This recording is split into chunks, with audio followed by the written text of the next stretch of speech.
انسان کو موسم کا اثر بھی ہوتا ہے، انسان پر اس کے خاندان کا اثر بھی ہوتا ہے، انسان پر صحبت کا اثر بھی ہوتا ہے۔ بالکل اسی طرح انسان پر اس کی نیکی کا اثر بھی ہوتا ہے اور گناہوں کا اثر بھی ہوتا ہے۔ نیکی دل کو سکون دیتی ہے، گناہ انسان کو پریشان کر دیتے۔ نیکی اللہ کی رحمت کو متوجہ کرتی ہے۔ پھر حالت یہ ہوتی ہے کہ انسان اپنی ان پریشانیوں کا حل کہیں اور ڈھونڈتا پھرتا ہے، حالانکہ جب گناہوں کی بیماری لگے تو اس کی شفا توبہ میں ہوتی ہے، اس کا حل اللہ کے حضور معافی مانگنے میں ہوتا ہے، پہچاننے میں ہوتا ہے کہ مجھ سے کہاں غلطی ہو گئی، کس جگہ جا کے کمزوری میں نے دکھائی۔ ہر انسان اچھی، ٹھنڈی، خوبصورت، سکھ والی زندگی چاہتا ہے۔ اللہ کریم نے سورہ نحل کے اندر ارشاد فرمایا، من عامل صالحا من ذکر او انثی، فرمایا جو بھی اچھے عمل کرے، چاہے مرد ہو چاہے عورت ہو، وَهُوَ مُؤْمِن، شرط یہ ہے کہ مومن ہو، فَلَنُحْيِيَنَّهُ حَيَاةً طَيِّبَةً، فرمایا ہم اسے پاکیزہ زندگی عطا فرما دیں گے، حیات طیبہ دے دیں گے اسے، پاکیزہ زندگی۔ شرط کیا ہے؟ من عاملہ صالحا، نیک عمل کرے۔ کون سے عمل کرے؟ اٹھنا بیٹھنا، کھانا پینا، چلنا سونا جاگنا محتاط ہو اس کا، وہ نیکی کرے۔ قرآن پاک کے لفظوں کے حسن پر غور فرمائیے گا، فرمایا فَلَنُحْيِيَنَّهُ حَيَاةً طَيِّبَةً، ہم ضرور اسے پاکیزہ زندگی عطا فرما دیں، صاف ستھری زندگی، معیاری زندگی، خوبصورت شب و روز، آئیڈیل زندگی جس کو لوگ کہیں گے، وہ والی زندگی اسے دیں۔ اور دوسرے مقام پر سورہ طٰہٰ کی آیت نمبر 124 میں فرمایا وَمَنْ أَعْرَضَ عَنْ ذِكْرِی، جو ہمارے ذکر سے منہ پھیرے گا، جو ہمارا کھا کے چہرہ کسی اور طرف کرے گا، جو چلے گا ہماری زمین پر لیکن توجہ کسی اور طرف ہوگی، آسمان کی چھت ہماری بنائی ہوئی لیکن اس کے خیالات کہیں اور ہوں گے، فَإِنَّ لَهُ مَعِيشَةً ضَنْكًا، فرمایا ہم اسے تنگ زندگانی عطا کر دیں گے، اس کی زندگی تنگ ہو جائے گی، اس کی معیشت تنگ ہو جائے گی۔ گناہ زندگی کو تنگ کر دیتے ہیں، نیکی زندگی میں آسانی پیدا کرتی ہے۔ آپ کو اگر زندگی میں سکون چاہیے ہو تو آپ کسی غریب کی خدمت کر کے دیکھیں، اللہ کتنا سکون عطا کرتا ہے۔ آپ بڑے پاورفل بھی ہیں، بڑے طاقتور بھی ہیں اور بڑے باوقار بھی ہیں، لیکن کسی کو گالی دے کے آپ کا دل کبھی ٹھنڈا نہیں ہوگا، تکلیف ہوگی، اس کے اندر آزمائش ہوگی۔ ڈاکٹر ریسرچ کرتے ہیں، ڈاکٹر وہ کہتے ہیں گناہ کرنے سے آدمی جسمانی طور پر کمزور ہوتا ہے، لیکن وہی عمل اگر وہ بطور نیکی کرتا ہے تو اللہ اس میں اسے قوت عطا فرماتا ہے، اسی عمل میں اللہ اسے قوت عطا کر دیتا ہے۔ میں صرف اشارہ دے رہا ہوں، اس بات کی تفصیل میں نہیں جانا چاہتا۔ میرے عزیز یہ یاد رکھیں کہ نیکی آپ کو سکون دے گی، نیکی آپ کو ٹھنڈا کرے گی۔ اللہ تبارک و تعالیٰ نے قوموں پہ عذاب نازل کیا اور قرآن مجید فرقان حمید نے ان قوموں کے تذکرے بیان فرمائے۔ بھائی کس لیے بیان کیے؟ کہ ہم عبرت حاصل کریں، ہم یہ غور کر لیں کہ یہ کام ہم نے نہیں کرنا، اس کام سے ہم نے بچنا ہے، ہم نے غور کرنا ہے کہ یہ چیز ہمارے اندر۔ لوگ کہتے ہیں نہیں جی نہیں، ہم پہ یہ عذاب نہیں آئے گا، بالکل نہیں آئے گا، اس میں شک نہیں۔ پر اللہ نے بیان کس لیے کیا تھا؟ بیان کیا قرآن مجید معاذ اللہ کسی ایسی چیز کا بیان کرتا ہے جس کی ضرورت نہ ہو؟ قرآن پاک نے ایک ایک حرف ایسا بیان کیا جس کی مسلمان کو ضرورت تھی۔ قوم نوح کا ذکر فرمایا قرآن پاک نے، حضرت نوح علیہ السلام کی قوم کو حضرت نوح علیہ السلام نے 1500 سال سمجھایا ہے۔ کچھ لوگوں نے 950 سال لکھا ہے نا، اعلیٰ حضرت نے لکھا ہے 1500 سال عمر ہوئی حضرت نوح علیہ السلام کی۔ اللہ تعالیٰ بندے کو جلدی سزا نہیں دیتا، بلکہ قرآن مجید میں ایک جگہ رب کریم اس طرح بھی فرماتا ہے کہ جب بندے مجھے بھول جاتے ہیں تو میں ان کے لیے نعمتوں کے دروازے کھول دیتا ہوں۔ بندہ سمجھتا ہے کہ میں کچھ تو ہے نا کہ میرے اندر کہ میں جدھر جاتا ہوں خیر ہی خیر ہو جاتی ہے، وہ سمجھتا ہے کہ میری عقل ہے، حالانکہ اللہ اسے ڈھیل دیتا ہے۔ اللہ اسے ڈھیل دیتا ہے. گناہوں کی سزا کے 3 طریقے ہیں. ایک ہے متنبع کرنا، تنبیہ کرتا ہے اللہ، بندہ متنبع ہو جاتا ہے، یہ اللہ کا بہت بڑا احسان ہوتا ہے. ایک ہوتا ہے مہلت دینا، اور ایک تیسرا ہوتا ہے اللہ خفیہ تدبیر کرتا ہے. تھوڑا سا سمجھیے گا، انسان پر کوئی آزمائش آئی، فوراً اس کی چھٹی اس نے کہا کہ وہ فلان جگہ غلطی کی تھی تب ایسا ہوا ہے. ہوتا ہے نا کئی دفعہ آواز آتی ہے نا اندر سے، چلیں بول دیں کچھ نہیں ہوتا آپ کو. اللہ جانتا ہے یہاں کوئی کچھ نہیں کہے گا آپ کو، اور ہماری تو ویڈیو بھی نہیں گھومتی، یعنی خبر بھی نہیں ہو کہ کس نے ہاں کر دی کس نے نہ کر دی. آپ بغیر ٹینشن کے بات چیت کریں، آج کچھ نہیں ہوتا ہے انشاءاللہ تعالی. آتی ہے اندر سے آواز. میں آپ سے اس لیے ان چیزوں کی تصدیق کراتا ہوں کہ باقیوں کو بھی آتی ہے کہ نہیں، اس لیے تصدیق. کبھی کوئی کسی جگہ انسان پریشان ہوتا ہے تو محسوس کرتا ہے کہ وہاں مجھ سے ہوتا ہے نا جی، جس کو یہ نصیب ہو جائے بڑا خوش نصیب آدمی ہے. حضرت مولا علی فرماتے ہیں اگر تجھے دنیا میں سزا مل گئی تو بچ گیا ہے، سمجھ پھر اللہ کرم کرے گا، آخرت میں سزا نہیں دے گا. اور یہ یاد رکھ لے، وما اصابکم من مصیبت فبما کسبت ایدیکم ویعفو عن کثیر. اللہ فرماتا ہے دنیا میں تجھے جو بھی تکلیف پہنچتی ہے وہ تیرے ہاتھوں کے کرتوتوں کی وجہ سے پہنچتی. ویعفو عن کثیر، فرمایا کثیر گناہ تو میں ویسے ہی معاف کر دیتا ہوں. یہ جو تیری زندگی میں دکھ ہے نا، یہ بھی میری قلیل سزائیں ہیں. یہ کثیر پر سزا، یہ قلیل ہے، قلیل یہ جو تمہاری زندگی میں تکلیفیں. انسان کو سزا ملتی. حضرت فضیل بن عیاض رحمۃ اللہ تعالی علیہ گھوڑے پہ بیٹھے تھے، گھوڑا شرارت کرنے لگ گیا، اچھلنے لگ گیا، کودنے لگ گیا. تو حضرت فضیل بن عیاض نیچے اترے، ایک کونے میں جا کے نماز کی نیت مانگ لی، 2 رکعت نماز پڑھی، پھر دیر تک استغفار پڑھتے رہے، روتے رہے، دعا کرتے رہے. واپس آئے، خادم عرض کرنے لگے حضور سمجھ نہیں آئی، گھوڑے نے تھوڑی سی شرارت کی، وہ بدکا ہے، آپ نے اس کو چھوڑا ہے اور چھوڑ کر کے آپ نماز میں لگ گئے. تو حضرت فضیل بن عیاض فرمانے لگے جب بندہ اللہ کی نافرمانی کرتا ہے نا تو جو چیزیں اس کی فرما بردار ہوتی ہیں وہ اس کی نافرمانی کرنے لگ جاتی. تو مجھے محسوس ہوا تھا کہ میں نے کہیں اللہ کی نافرمانی کی ہے، اس لیے ایسا ہوا ہے کہ میرے گھوڑے نے میری، تو میں توبہ کرنے لگا ہوں. اور اب دیکھتا ہوں بیٹھ کے بھلا کیا ہوتا ہے. میں نے سچی توبہ، حالانکہ مجھے یاد نہیں کہ میں کہاں بولا، پر کھری اور سچی توبہ کی. دوبارہ گھوڑے پہ بیٹھے تو گھوڑا بالکل صحیح ہو کے ساتھ چلنے لگ گیا. میرے بھائی جب یہ تنبیہ ہے اللہ کی طرف سے، یہ متنبع کیا جاتا ہے کہ تو بعد آ جا. بہت ساری جگہوں پہ انسان کو وقتی طور پر اگر سزا مل جائے، نبی پاک علیہ السلام کی خدمت میں ایک صحابی آئے، بات مضبوط کر دوں، واقعہ سنایا ہے نا تو کچھ لوگ سمجھتے ہیں کہ یہ واقعہ ہے، تو میں ایک حدیث پاک امام بہقی کی لکھی ہوئی عرض کرتا ہوں. نبی پاک علیہ السلام کے ایک صحابی آئے اور ان کا سر پھٹا ہوا تھا، خون بہ رہا تھا. سرکار نے فرمایا کیا ہوا؟ عرض کی حضور ایک عورت جا رہی تھی، میری نظر پڑی، ابھی نظر پڑی ہے کہ میرے آگے ستون آ گیا تو میرے سر پہ لگ گیا. نبی پاک صلی اللہ علیہ وسلم نے فرمایا تیرے لیے خوشخبری ہے، اگر دنیا میں تیری غلطی کی تجھے سزا ملی ہے تو پھر رب تجھے قیامت میں سزا نہیں دے گا. پھر اللہ قیامت میں سزا، بعض گناہ ایسے ہیں جن کی یہاں بھی سزا ملے گی اور وہاں بھی ملے، لیکن میرے بھائی پہلی بات یہ ہے کہ اللہ تعالیٰ اس غلطی کی یہی سزا دے لے اور دعا فرمائے اللہ تبارک و تعالیٰ یہاں بھی معافی عطا فرمائے وہاں بھی معافی عطا فرمائے، اللہ درگزر ہی فرمائے.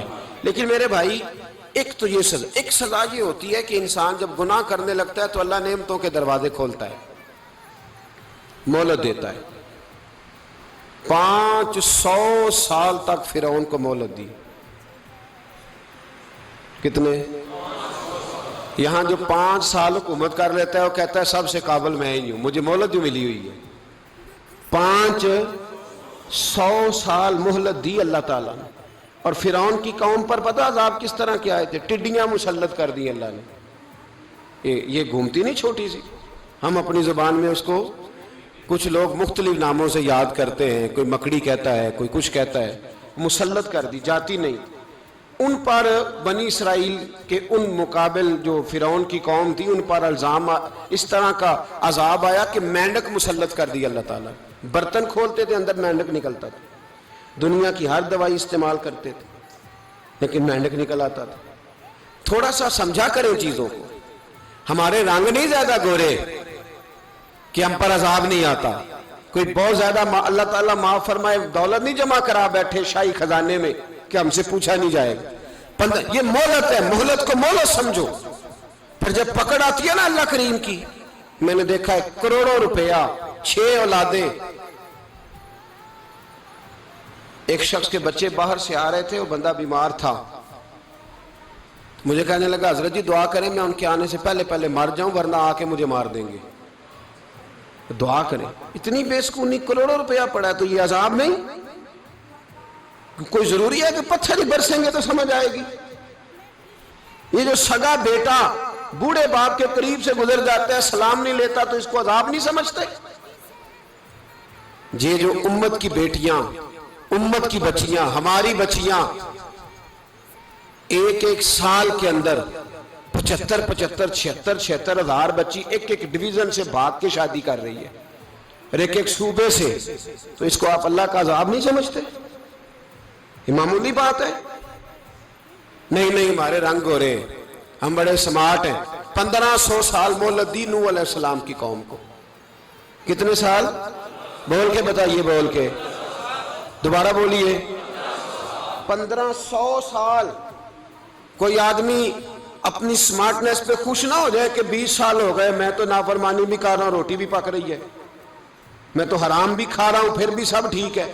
1500 سال مہلت دی. پھر حضرت نوح کہنے لگے اللہ میں نے تو بڑا سمجھایا نہیں باز آتے. تو رب کریم نے فرمایا کشتی بناؤ. اللہ کے پیغمبر کشتی بنانے لگے تو قوم مذاق اڑانے لگ گئی. اب کیا کرنے لگے ہو؟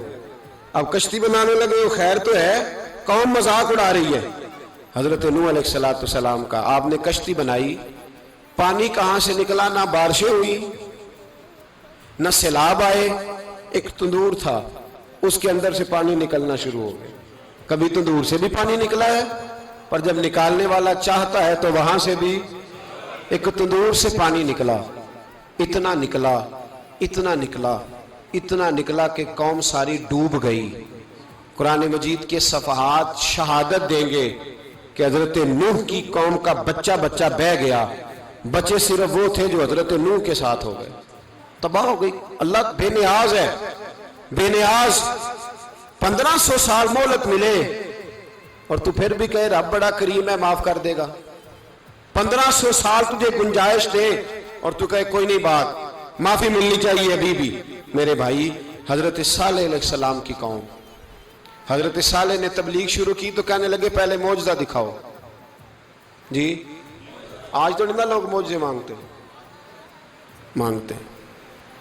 آج بھی لوگ کرامتے اور معجزے, اللہ معاف کرے, جو چیزیں معجزہ تو ہو نہیں نہ سکتا, لیکن آج بھی لوگ, آپ یقین کریں, کہتے ہیں یہ بڑی نمازیں پڑھتا ہے تو پھر بخشا کیوں نہیں گیا, پھر کیوں نہیں منو سلوا کیوں نہیں اترا اس پر, پھر میں بھی اسی طرح ہی ہوں, کیا اس کے اندر خوبی آ گئی؟ مولوی بھی ویسے ہی ہے, صوفی بھی ویسے ہی ہے. لوگ مانگ نہیں رہے, لوگ دلیلیں مانگ نہیں رہے. ابھی بھی لوگ بحث نہیں کرتے. کیا فرق آ گیا جی, ویسے ہی ہیں سارے. اللہ تعالیٰ سے ڈرنا چاہیے. ہمیں سامنے والے کی طرف دیکھ کر صحیح ہونے کا حکم نہیں ہے, ہمیں اپنی اصلاح کا حکم ہے. اپنی طرف دیکھ کے اپنے آپ کو ٹھیک کرنے کا. الزام لگا کے گزر جانا, اس کا کوئی مطلب. سنو اور یاد رکھو, حضرت صالح علیہ السلام سے کہنے لگے پہلے معجزہ دکھائیں.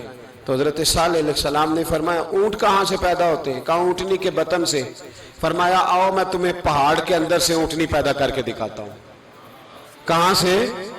پہاڑ کے اندر سے. حضرت نوح ساتھ لے کے گئے تو پہاڑ کے اندر سے اونٹنی نکلی, اور اونٹنی بھی گابن تھی, اس کے پیٹ میں بچہ.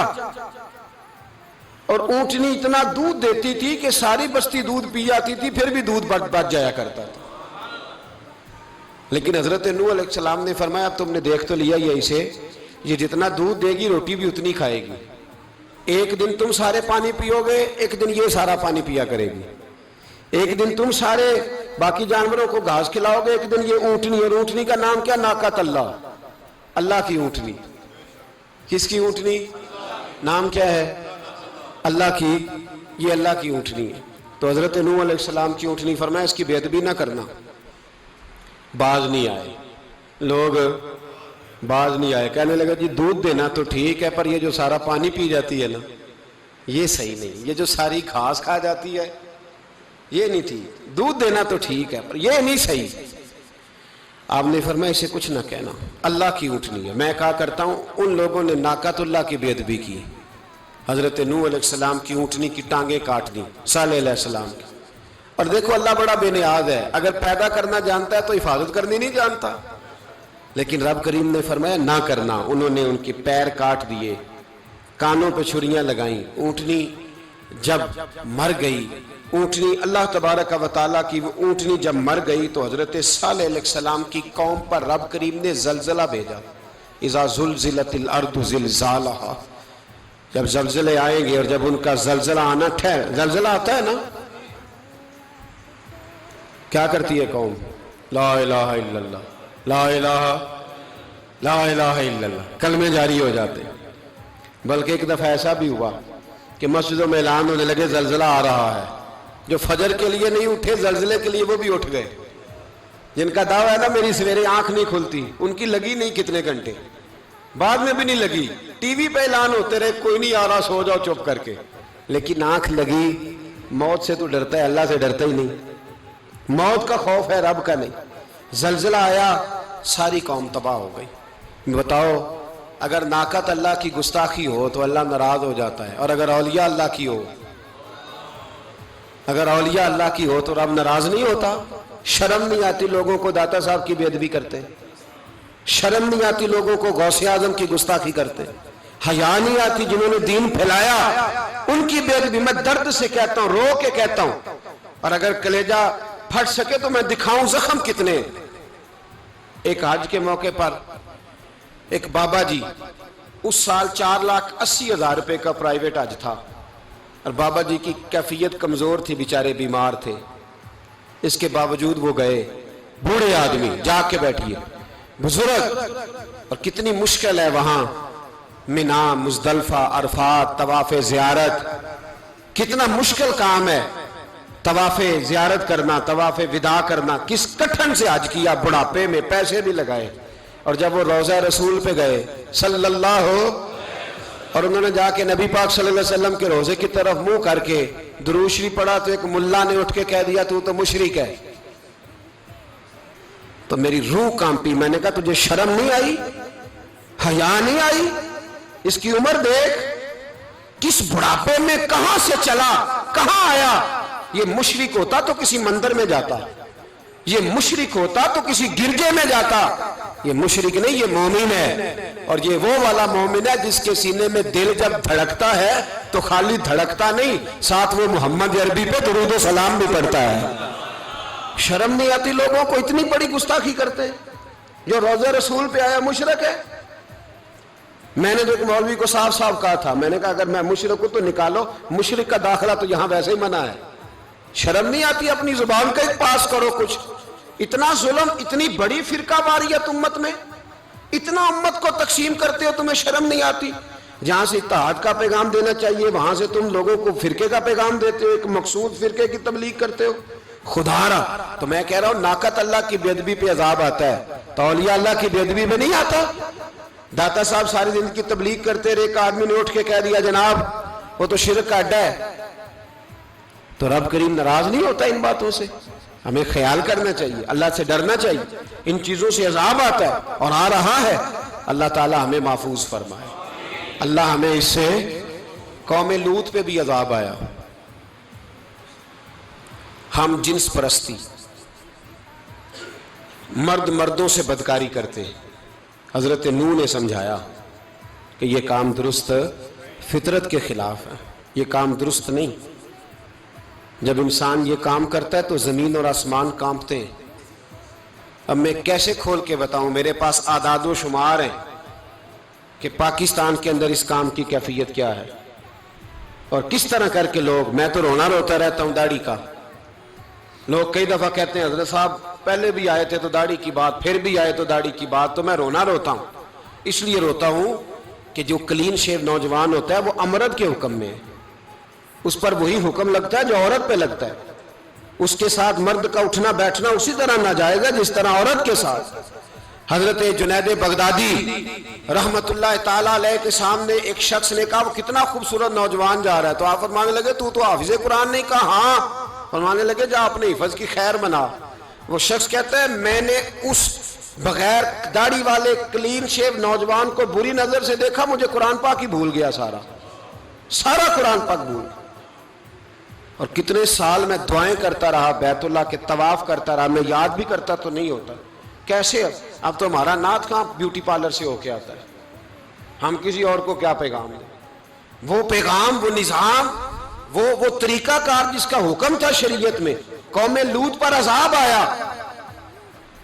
صحیح بیٹھتے ہوں گے بچے جو موٹر سائیکلوں پہ بیٹھتے ہیں، میں نے گجرانوالہ کی سڑکوں پہ بچوں کو، نوجوانوں کو جو تماشے کرتے سر عام دیکھا ہے تو مجھے ڈر لگتا ہے، اور کوئی روکنے والا نہیں، شغل ہو رہا ہے، ہنس رہے ہیں، اور سامنے عورتیں بھی ہیں، سب ہو رہا ہے۔ کتنی تکلیف کی بات۔ حضرت نوح کی قوم یہ کام کرتی تھی، قرآن پاک نے بیان کیا ہے۔ حضرت نوح نے سمجھایا، فرمایا رب کریم نے تمہیں اپنی خواہش پوری کرنے کے لیے جائز طریقہ عطا فرمایا، عورتوں سے نکاح کرو، اور اس نکاح کی برکت سے جو اللہ تمہیں اولاد دے گا اس کو اللہ تبارک و تعالیٰ تمہارے لیے باعث بخشش بھی فرمائے گا۔ لیکن جب قوم نہ مانی تو جو قوم میں لوط کا عمل کرے اس کا علاج قرآن نے بیان فرمایا کہ آسمان سے پتھر برسیں گے، پھر پتھر برسے، اور جن کے بڑے بڑے اچھے دماغ تھے ان کے دماغ چکنا چور کر دیے گئے، تباہ کر دیے گئے، ان کے دماغ زمین پر بچھاڑ دیا گیا۔ اللہ مہلت دیتا ہے، لیکن اس کا مطلب یہ نہیں کہ انسان توبہ ہی نہ کرے۔ حضرت شعیب علیہ السلام کی قوم پر بھی عذاب آیا، اس لیے کہ بددیانتی کرتی تھی، ناپ تول میں کمی کرتی تھی۔ میں نے کہا تھا شب قدر کی رات کہ یہ کوئی تماشا ہے کہ شب رات آئی تو ساری رات روتے رہے، یا اللہ معاف کر دے، یا اللہ معاف کر دے، رو رو کے چیخے مار مار روئے۔ شب قدر آئی تو پھر چیخے ماری، ساری رات روئے۔ تو جس بندے کا پروگرام ہی نہیں سویرے بدلنے کا، دکان پہ بیٹھ کے پھر وہی ناپ تول میں کمی، پھر وہ اللہ تعالیٰ معاف کرے۔ میں ایک مضمون پڑھ رہا تھا تو وہ فوڈ کے اسپیشل لوگ تمہیں لکھا تھا مہربانی کرو ملاوٹ ہی اچھی چیز کی کر لو، مرچ میں کیری تو نہ ملاؤ اینٹوں کی، وہ تو بیمار کرتی ہے، وہ تو خون کی آنتوں کو روک دیتی ہے۔ وہ کہنے لگا، اور وہ کہتا ہے میں تمہیں بتاتا ہوں کون کون سی چیز ملائی جا سکتی ہے، وہ ملا لو۔ خدا را اس قوم پہ رحم کرو، مہربانی۔ ایک دوست ہے ہمارے، میں وزیر آباد میں ان کے گھر بیٹھا تھا تو ایک میڈیکل، میرا کسی شخص پہ اعتراض کرنے کا میں مجموعی بات کرتا ہوں۔ میں ایسے ڈاکٹروں کو جانتا ہوں جو اللہ تعالیٰ فضل کرے سچ مچ کے نیک ہیں، اچھے لوگ۔ تو بچے کا میڈیکل سٹور ہے، تو والد بیمار ہو گیا، تو کہتا ہے ابا جی ڈاکٹر صاحب نے کہا آپ کو ڈرپ لگنی ہے، تو سگے باپ کو ڈرپ لگانے لگا، تو باپ کیا کہتا ہے پتر تیری مہربانی مینوں کوئی اصلی لائی، وہ نہ لائی جڑی لوکاں نوں لانا ہے۔ اب وہ پیار سے سنا رہا ہے بات۔ میں نے اسے کہا کہ یہ تو ڈوب مرنے کا مقام ہے نا، ڈوب مرنے کا مقام، کہ جس ملک کے اندر دوائی بھی صحیح نہ بکے، اصلی نہ ملے دوائی بھی، اور پھر وہ قوم کہے کہ ہم نے تو پورے روزے رکھے، ہم نے تو بڑا صدقہ اور خیرات کیا، دوائی بھی اصل نہ ملے۔ جناب شعیب علیہ السلام کی قوم ناپ تول میں کمی کرتی تھی، تو اللہ تبارک و تعالیٰ نے ان پر بتا عذاب کس طرح کا بھیجا، شدید گرمی ہوئی۔ اللہ ہمیں محفوظ فرمائے، سارے آمین کہہ دیا۔ دیکھیں کتنا اچھا موسم کر دیا رب کریم، اللہ ہمیں محفوظ فرمائے، اللہ رحمت فرمائے۔ شدید گرمی کی لہر آئی، باہر اتنی گرمی ہوئی کہ لوگ اپنے گھروں میں گھس گئے۔ جس طرح سورج کی شعائیں گھروں کے اندر داخل ہو جاتی ہے، اس طرح گرمی کی لہر اندر داخل ہوئی، اور جس طرح کسی کو آگ لگ جائے تو وہ آدمی اچھلتا کودتا ہے نا، اس طرح یہ لوگ اچھلنے لگے اور اچھل کود کے مر گئے۔ جرم کیا تھا؟ ناپ تول میں کمی کرتے۔ حضرت داؤد کی قوم بھی تباہ ہوئی، جرم کیا تھا؟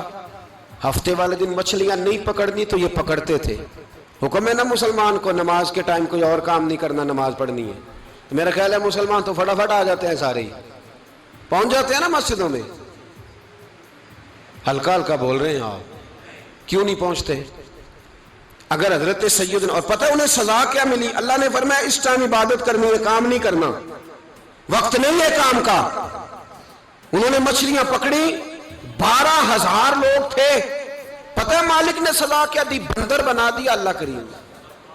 قرآن مجید کا پہلا سپارہ پڑھے فجعلناها نکالا لما بین یدیہا وما خلفہا. اللہ فرماتے ہیں پچھلوں کے لیے بھی عبرت بنا دیا، بعد والوں کے لیے بھی عبرت، نشان عبرت بنا دیا. بندر بن گئے، اور جو ان کے دوست جو بچ گئے تھے ان کے پیر چومتے تھے، روتے تھے. 3 دن بندر بن کے زندہ رہے، پھر اللہ نے سب کو اجتماعی موت دے دی. اگر مسلمان سے اللہ کہے کہ نماز کے ٹائم کاروبار نہیں، جمعے کے ٹائم کاروبار، تو مسلمان کہتا ہے نہیں مجھے مہلت ملی ہوئی ہے. یہ تو اس وقت پتہ چلتا ہے نا جب بچے ڈیوٹی لگاتے، ہاں ہاں ہاں عذاب آتا ہے، اس وقت پتہ چلتا ہے. میں نے دیکھا یہ منظر، اس وقت پتہ چلتا ہے جب بچے کسی ملازم 6000 کی ڈیوٹی لگاتے، کہتے ہیں ابے کا دھیان رکھنا، ہم دکان پہ بیٹھنے لگے. پھر اسے سمجھ آتی ہے اگر میں نماز کے ٹائم مسجد میں ہوتا تو آج میری اولاد میری خدمت پہ ہوتی. میں نماز کے ٹائم مسجد نہیں گیا تو بچوں نے 6000 کا ملازم بٹھایا ہے، ابا جی کا خیال رکھ، ایک نرس بلائی ہے تو خیال رکھ. کدھر ہوتے ہیں مسلمان نماز کے ٹائم؟ ایک عیسائی نے اعتراض کیا ہے، سنیں، وہ کہتا ہے مجھے لگتا ہے مسلمانوں کے 3 خدا ہیں. مسلمان اڑ گیا، کہنے لگا نہیں ہمارا تو ایک ہے. کہا نہیں 3 ہے. معاذ اللہ استغفر اللہ، ہمارا ایک ہے. کہنے لگا نہیں میں ثابت کرتا ہوں، ایک تمہارا خدا 5 نمازوں کا ہے، ایک رمضان کا ہے، ایک عید کا ہے. لگتا ہے معاذ اللہ عید والا زیادہ تگڑا ہے، تم زیادہ آتے ہو. رمضان والا لگتا ہے اس سے کچھ کمزور ہے، تم تھوڑے آتے ہو. اور 5 نمازوں والا شاید سب سے کمزور ہے. بات عقل کی ہے کہ نہیں؟ اس نے اعتراض ٹھیک کیا. تو مسلمان کو چاہیے نا خیال کرے. ایک یہودی نے لکھا تھا، اس نے کہا تھا جس دن مسلمانوں کی تعداد فجر کی نماز میں اتنی ہو گئی جس دن جتنی جمعے میں ہوتی ہے، اس دن نہ کوئی یہودی سازش کرے گا نہ کوئی عیسائی تلوار نکالے گا. شرط یہ ہے کہ یہ اسی طرح فجر پڑھنے آئیں جس طرح جمعہ پڑھنے آتے ہیں.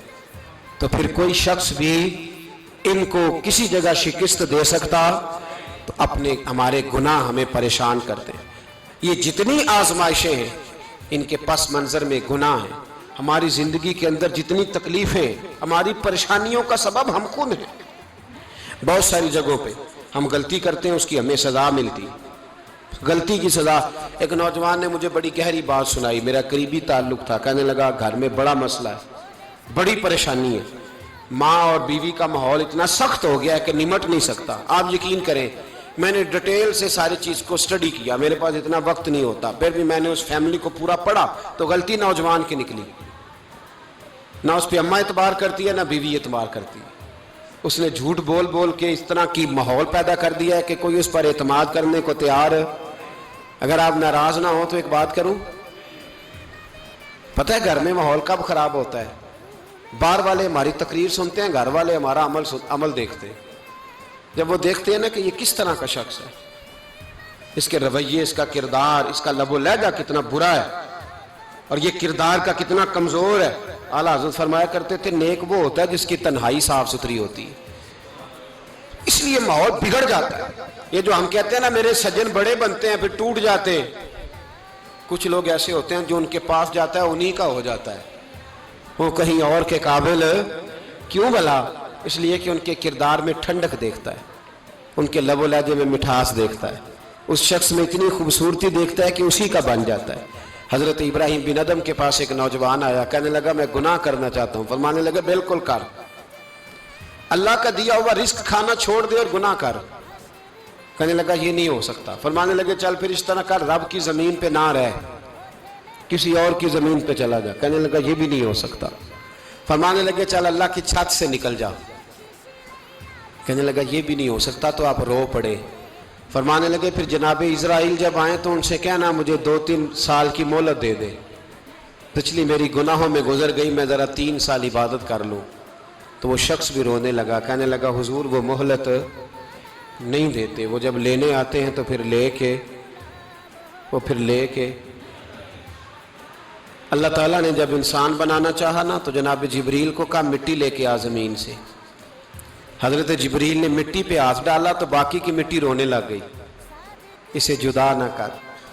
تو جناب جبریل چھوڑ کے چلے گئے. حضرت میکائیل کو بھیجا مٹی لا، مٹی پہ ہاتھ ڈالا تو باقی کی مٹی رونے لگ گئی، چھوڑ کے چلے گئے. جناب اسرائیل کو بھیجا. مٹی پہ ہاتھ ڈالا تو باقی کی رونے لگ گئی، چھوڑ کے نہ جاؤ۔ تو حضرت اسرائیل فرمانے لگے تیرا رونا دیکھو کہ رب کا حکم دیکھو۔ وہ لے گئے، جب پیش کی تو رب کریم نے فرمایا اسرائیل جان نکالنے کی ڈیوٹی بھی تیری، تو مٹی کو لے آنا، باقی مٹی روتی بھی رہے تو روتی رہے، جب میرا فیصلہ آ جائے تو پھر اس میں کوئی گنجائش، ہم کھاتے بھی اللہ کا ہیں، نافرمانی بھی اس کی کرتے، زمین پہ بھی اس کی چلتے ہیں، نافرمانی بھی اس کی کرتے، حکم کسی اور کا مانتے، چھت پہ رب کریم کی رہتے، اس طرح نظام نہیں چلتا۔ میرے بھائی یاد رکھ لو، گناہوں کی سزا ملے گی، زندگی تنگ ہو جائے، یہاں بھی آزمائش ہوگی اور وہاں بھی۔ میں نے درس پہ کہا تھا، پھر بات کہتا ہوں، یہ میں اپنے لیے کہہ رہا ہوں، توجہ ہے میری بات پر۔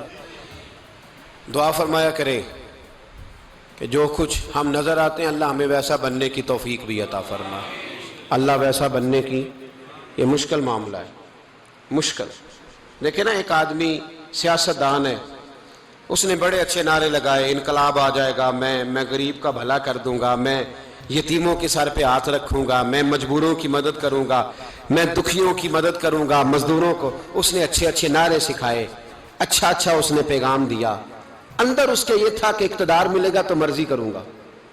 لوگ اس کے گرد بھی گئے، اس کی گاڑی کے پیچھے بھی بھاگے، لوگوں نے اس کے نعرے بھی لگوائے، جیب سے پیسے لگا کے اس کے پوسٹر بھی شائع کیے، لوگ اس کے گرویدہ ہو گئے، لوگوں نے پوری، اور میری قوم نے تو بیچاری نے کئی دفعہ دھوکے کھائے، جس نے نعرہ لگایا غریب اسی کے پیچھے مسیحا بن کے چل پڑا۔ آج دھوکہ دے لیا، لوگوں کو پیچھے لگا لیا۔ یہ بتاؤ اگر راز کھل جائے، اگر راز کھل جائے کہ یہ دھوکہ دے رہا ہے، یہ فریب کر رہا ہے، تو لوگ اس کا کیا حال کریں گے؟ یہ راز قیامت میں کھل جائے گا، قیامت میں یہ راز یہ کھل جائے گا، کھل جائے گا۔ یہ دھوکے باز تھا۔ اذا زلزلت الارض زلزالہا، جب زلزلہ آئے گا جیسے اس کا آنا ٹھہرا، واخرجت الارض اثقالہا، زمین اپنے بوجھ باہر نکال دے گی۔ اس سے مراد کیا ہے کہ زمین پہ جو جرم ہوئے زمین بتا دے گی، باہر نکل آئے۔ وقال الانسان ما لہا، انسان کہے گا اسے کیا ہوا، یہ تو سب کچھ بتا رہی، بوجھ باہر نکال دے گی۔ ایک آدمی پیر طریقت بن کے بیٹھ گیا، جبہ کبہ پہن کے، بڑی پگڑی باندھ کے بیٹھ گیا، اچھی اچھی نیک باتیں بتانے لگا، لوگ اس کی دست بوسی کرنے لگے، ہاتھ چومنے لگے، پیچھے لگ گئے، خدمت کرنے لگے، جیب سے نذرانہ دینے لگے، اس کے نام پر لوگ اپنی جیب سے لنگر پکانے لگے، خانقاہ کی خدمت ہونے لگی، مہمان اس کے آتے، نوکری کوئی اور کرتا۔ میں نے کہا تھا شاید اپنے لیے کہہ رہا ہوں، ڈیوٹیاں لوگ کرنے لگے، حالات بدلنے لگے، لیکن اس کے اندر تو چور تھا، وہ تو دکاندار تھا، تو یہاں جو اس کے پیچھے لگے تھے وہ تو سچے تھے، انہیں تو اجر ملے گا، لیکن اس کا جب راز کھلے گا تو بڑی رسوائی ہوگی، اس کا جب راز کھلے گا تو بڑی۔ ایک میری طرح کا دیندار تھا، جو چہرے کا تو نیک تھا، اندر پتہ نہیں کیا کچھ تھا۔ ایک طوائف گزر رہی تھی، اس نے اس کو تبلیغ کر دی، کہنے لگا بس کر دے، سیانی بن جا۔ تو کسی دانشور میں لکھا ہے اس نے بڑا سخت جواب دیا، اس عورت نے کہنے لگی بابا میں تو جو ہوں وہ نظر بھی آ رہی ہوں، تو بتا جو تو نظر آتا ہے وہ تو ہے کہ نہیں۔ اس بندے نے چیخ ماری اور بے ہوش ہو کے گر پڑا۔ تو لوگوں نے کہا بابا آج کسی صوفی کا کلام سنا ہے جو بے ہوش ہو گیا؟ تو اس نے کہا نہیں، آج طوائف کی بات سنی ہے، طوائف کی۔ اور وہ عجیب بات کر گئی ہے، وہ کہہ گئی ہے میں تو جو ہوں میں نظر آ رہی ہوں، تو بھی تو بتانا، تو بتانا کہ تو دستار امامت پہنتا ہے،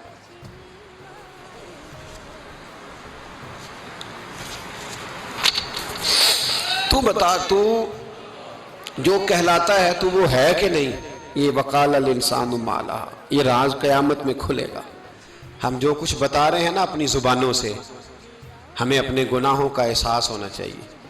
ایسا نہ ہو کہ جب سزا ملے تو پھر اس طرح کی ملے کہ دوبارہ کسی کو کوئی منہ دکھانے کے قابل نہ رہے۔ میرے بھائی یاد رکھیں اور سمجھیں، گناہ انسان کی زندگی کو تنگ کرتے ہیں۔ میرے نبی پاک علیہ السلام نے فرمایا جب تو جھوٹ بولتا ہے تو تیرے فرشتے کرامن کاتبین سائیڈ پہ ہو کے کھڑے ہو جاتے ہیں، جب تو زنا کرتا ہے تو تیرے اندر سے ایمان نکل جاتا ہے۔ اور نبی پاک علیہ السلام نے فرمایا جب میری قوم میں ناانصافی عام ہو جائے گی تو قتل بھی عام ہو جائے گا. اور سن لو لکھ لینا یہ حدیث دل کی تختی پر. نبی پاک علیہ السلام نے فرمایا جب میری قوم میں بے حیائی اور بدکاری عام ہو جائے گی تو 2 سزائیں اللہ دے گا. ایک تو جوان موتیں آئیں گی, جوان بچے کچھ بھی نہیں دیکھا چلے گئے. اور دوسری سزا اللہ یہ دے گا کہ ایسی بیماریاں آئیں گی جن کا علاج نہیں ملے گا, ایسے امراض پھوٹ پڑیں گے. اگرچہ میں آپ کو ایسی تقریر بھی سنا سکتا تھا جس پہ آپ بہت زیادہ محظوظ ہوتے, پر میں نے اس جمعے میں ایسا موضوع چنا ہے جس کا ہمیں خاص ضرورت ہے. بھائی دیکھیں تو صحیح, کہیں ایسا تو نہیں کہ ہم ان عیبوں میں مبتلا ہیں. میرے نبی کریم علیہ السلام نے فرمایا جب تم نیکی کا حکم دینا اور برائی سے منع کرنا چھوڑ دو گے پھر اللہ تم پر ظالم حکمران مسلط کرے گا. اور اگلے لفظ اس سے بھی زیادہ سخت ہیں. محبوب فرمانے لگے پھر تمہاری نیک لوگ دعائیں بھی کریں گے تو اللہ وقتی طور پر ان کی دعاؤں کو بھی قبول نہیں فرمائے گا.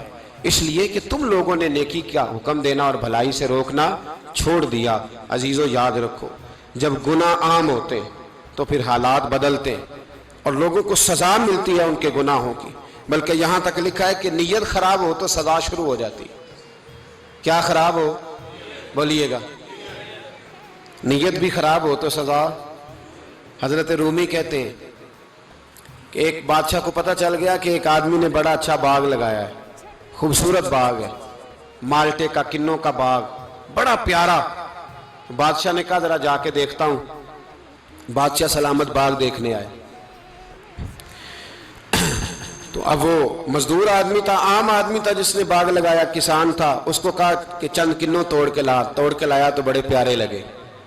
1-2 اور لایا, کھائے, بڑے میٹھے, بڑے پیارے, بڑے توانا, بڑا مزہ آیا. تو بادشاہ کے دل میں خیال آیا کہ اس پہ قبضہ نہ کر لوں باغ پہ. ہمارے یہاں نا کرائے پہ دکان دیتا نا مالک, تو جب کسی غریب کی چل جاتی ہے کہتا ہے تو خالی کر, میں نے خود ڈال لی ہے. چل گئی نا اس کی, حالانکہ رزق اپنے اپنے نصیب کا ہے. رزق اپنے اپنے نصیب کا ہے, جس کو اللہ تعالیٰ چاہتا ہے عطا کرتا ہے. تو اس کو کہا کہ اور توڑ کے لا, اور دل میں خیال ہے کہ یار اتنا اچھا باغ ہے قبضہ کر لیتے ہیں. ہماری حکومتیں قبضہ کر لیتی ہیں کہ جو چیز اچھی لگ جائے. اب وہ کسان 2-3 کنوں توڑ کے لایا, اس نے کھائے تو کھٹے نکلے, ترش تھے. کہنے لگا تجھے کیا ہو گیا ہے؟ تو بندہ بڑا صاحب دل تھا, کہنے لگا میں تو ٹھیک ہوں, آپ اپنی نیت سے پوچھیں کہیں خراب تو نہیں ہو گئی. تو کنوں میں بھی اس کا اثر آ گیا ہے. اپنی نیت, تو نیتیں بگڑ جائیں نا نیتیں. اب ایک بات کہنے لگا ہوں, غور سے سننا.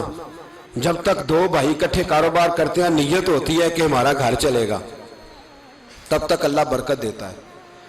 اور جب اپنی اپنی جیبیں سمیٹنے لگ جاتے ہیں نا کہ یہ میرا 5,000 ہے, آج میں گیا تھا اگرائی کرنے, یہ میرا 10,000 ہے, آج میں نے محنت زیادہ کی. جب وہ ٹٹولنے لگتے ہیں پھر اس دکان سے بھی برکت اٹھ جاتی ہے, پھر وہاں سے بھی برکت چلی جاتی ہے. فَإِنَّ لَهُ مَعِيشَةً ضَنْكَ, فرمایا جب تو میں منہ پھیر لیتا ہے پھر تیری زندگی اللہ تنگ کر دیتا, پھر وہاں سے بھی برکت, خوبصورتی, اثر اٹھ جاتا ہے. ایک سنار نے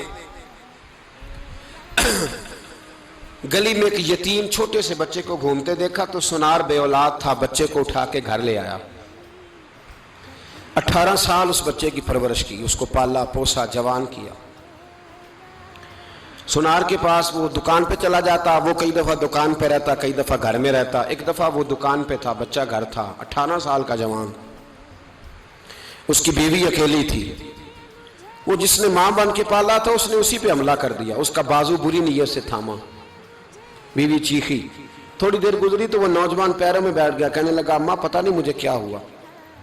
شام کو سنار آیا, بیوی چیخنے لگی, چلانے لگی, کہنے لگی آج عجیب بات ہوئی, جس کو میں نے جگر کا خون دے دے کے پالا اسی نے گندی نظر ڈالی. سنار محو حیرت ہے. بیوی کا خیال تھا کہ لٹھ اٹھائے گا, ڈنڈا اٹھائے گا, نوجوان کو مارے گا, لیکن وہ رونے لگ گیا. اس نے کہا آج اس نے میرا بازو تھاما ہے, جانے کیا کیا ہے. پریشان ہونے لگ گیا, سجدے میں گر گیا. کہا تو بتاتا کیوں نہیں؟ تو وہ سنار کہنے لگا اس کی غلطی نہیں,